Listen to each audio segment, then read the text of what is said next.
مرزا انور بڑے سرکاری افسر تھے، لیکن نیکی کے کاموں میں حصہ لینا اور سخاوت ان کی خصوصیت تھی۔ ایک دن وہ گھر والوں کے ساتھ شادی کی تقریب میں شریک تھے۔ شادی حال میں ان کی بیوی کو یاد آیا کہ وہ تو جلدی جلدی میں سونے کا ہار سنگھار میز پر ہی بھول آئی ہیں۔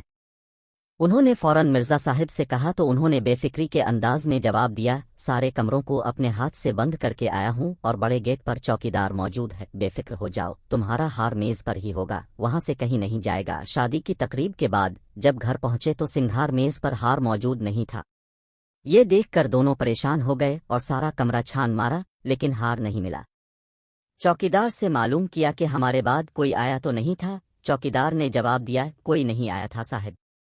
انور صاحب کو چوکیدار پر پورا بھروسہ تھا، کیونکہ یہ ان کا پرانا ملازم تھا۔ کچھ سوچ کر علاقے کے تھانے دار کو اطلاع دے دی گئی۔ رات آدھی سے زیادہ گزر چکی تھی۔ پولیس کی گاڑی سائرن بجاتی کچھ دیر میں پہنچ گئی۔ مرزا انور نے سارا ماجرا پولیس کے سامنے بیان کر دیا۔ انہوں نے جائے وقوع کی اچھی طرح چھان بین کی، لیکن ان کو کوئی بھی ثبوت نہیں ملا۔ لہذا پولیس افسر مرزا صاحب کو آرام کا مشورہ دے کر صبح آنے کا کہہ کر چلے گئے۔ ان کی بیگم کی آنکھوں سے نیند الفاڑ گئی، لیکن انور صاحب بے فکری کی نیند سو گئے، اور کافی دن نکل آنے پر ان کی آنکھ کھلی تو کچھ دیر بعد چوکیدار نے آ کر اطلاع دی کہ پولیس والے آئے ہیں۔ یہ سن کر انہوں نے کہا، انہیں بیٹھک میں بٹھاؤ، میں ابھی آتا ہوں۔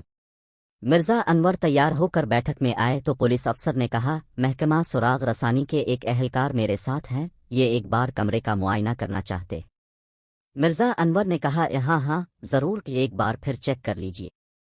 سراغ رساں نے باریک بینی سے کمرے کا معائنہ کرنا شروع کیا۔ سنگھار میز کو غور سے دیکھا، وہ گھٹنوں کے بل چلتا ہوا مسہری کے نیچے گھس گیا۔ ایک بار وہ زور سے مسہری سے ٹکرا بھی گیا تھا۔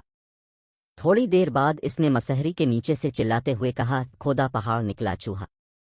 اہلکار جب باہر نکلا تو اس کے ہاتھ میں سونے کا ہار تھا۔ مرزا انور سونے کے ہار کو دیکھ کر چونکے اور جلدی سے بولے، یہ ہار آپ کو کہاں سے ملا؟ سراغ رساں نے جواب دیا، ظاہر ہے مسہری کے نیچے سے۔ وہ بولے، مگر وہاں گیا کیسے؟ آپ کے کمرے میں ایک چوہے کا آنا جانا ہے، لہٰذا ایک بلی بھی پال لیں۔ سراغ رساں نے مسکرا کر جواب دیا۔ مرزا انور اور پولیس افسر اس کا منہ تکنے لگے۔